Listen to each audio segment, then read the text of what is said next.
Монгол Улсын ерөнхийлөгч хүнсний хувьсгал үндэсний хөтөлбөрийн хүрээнд хүнсний үйлдвэрлэл технологийн их сургуулийн удирдлага багш ажилтан оюутнуудтай уулзлаа.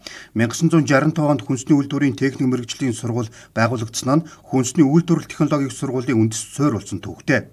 Сургууль одоо шатлсан сургалтын тогтолцоотой мэргэжлийн болон техникийн боловсрол бакалавр, магистр, докторийн түвшний сургалт явуулдаг. Сургуулийг төгссөн 32,800 хүн мах сүү, гурил далах, нарийн бов, хүнсний үйлдвэрлэл үйлчилгээ болон бусад салбарт мэргэжлэрэн ажиллаж байна. Ерөнхийлөгч тус сургуулийн сүү цагаан айдаа боловсруулах үйлдвэр, хоол үйлдвэрлэлийн дадлагын орчин, суралцагчдын гаргасан мах сүү, талах нарийн бовны үзэсгэлэн зэрэгтэй танилцлаа.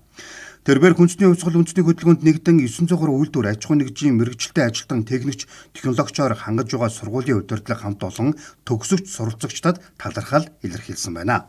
За тэгээ ер нь цаашдаа бол хүнсний чиглэлээр сурагчдыг бол ихээхэн хэмжээгээр хэрэгтэй байна. Яагаад гэх юм бол ажлын байр үйлдвэр аж ахуйн газруудад их хэмжээгээр шаардлагатай байна. Үүний дагуу бол одоо хүнсчдийг бэлдэх асуудал бол төр засгийн бодлого болж байна. Хүнсний хувьсгалтай холбогдуулаад ер нь манай боловсролын яамнаас бодлогын хүрээнд сургуулиудыг дэмжих үүднээс шатлсан сургалтын тогтолцоог боловсронгуй болгосон.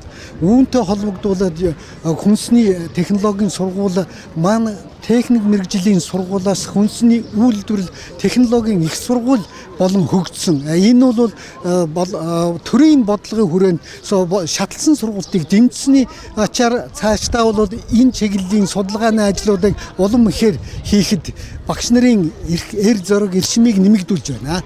Мөн үндэсний томоохон аж ахуйн нэгжүүдийн захиалгаар хүнс хоол үйлдвэрлэл, хүнсний чанар аюулгүй байдал зэрэг чиглэлээр 800 хүнийг богино хугацааны сургалтанд хамруулжээ.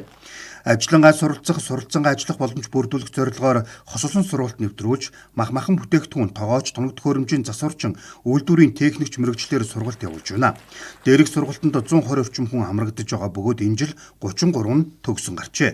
Одоогийн байдлаар 900 гаруй хүнсний үйлдвэр улсын хэмжээнд ажиллаж байгаагаас бараг 80% нь эдний сургуулийн төгсөгчид ажиллаж байна. Одоо өнөөдөр Монгол улсад хүнсний хувьслын хүрээнд 53 үйлдвэр ашиглалтанд ороод 1000 гаруй нэр төрлийн бүтээгдэхүүн зах зээл дээр гараад энэ одоо хүнсний үйлдвэрүүд ч гэсэн орчин үеийн шинэ технологитой хамгийн сүүлийн үеийн энэ үйлдвэрүүд ашиглалтанд орж байгаа. Энэ дээр ажиллах болсон хүчнүүдийг бас энэ сургууль бэлдэж байгаа. Мэдээж улсын сургуулиуд бол одоо хүчнүүрийн тогтоолын дагуу одоо бэлтгэд хийгдэж байгаа. Мөн одоо олон улсын одоо байгууллагуудын тусламжаар бас хүүхдүүдийг гадаадд бэлдэж байна. Мөн дотоодод давтан сургуулиуд хийж байна. Энэ хүнсний салбарыг хөгжүүлэхийн тулд бол одоо газар тариалан мал аж ахуйн хүнсний үйлдвэрлэлд дахиад нэмхэн дээр нь сабглоо бодол хоол үйлдвэрлэлийн салбар буюу энэ салбаруудыг бүгднийг одоо ингэж нэгэн зэрэг энэ хүнсний хувьсгалд хамруулан бэлдэж байгаа юмсын онцлог байгаад байгаа.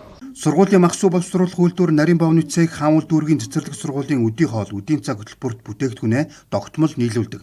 Хүнсний үйлдвэрүүдэд арцаар баяжуулсан бүтээгдэхүүний түгэд нийлүүлэхийн зэрэгцээ төр хувийн хвшлийн байгууллагуудын зохион байгуулдаг арга хэмжээнд катерингийн үйлчилгээ үзүүлдэг юм. Сургууль цаашдаа сургалт судалгаа үйлдвэрлэлийг хослуулан сургалтын орчин, шатлсан сургалтын тогтолцоо агуулгаан улам сайжруулахаар зорилт тавьжээ.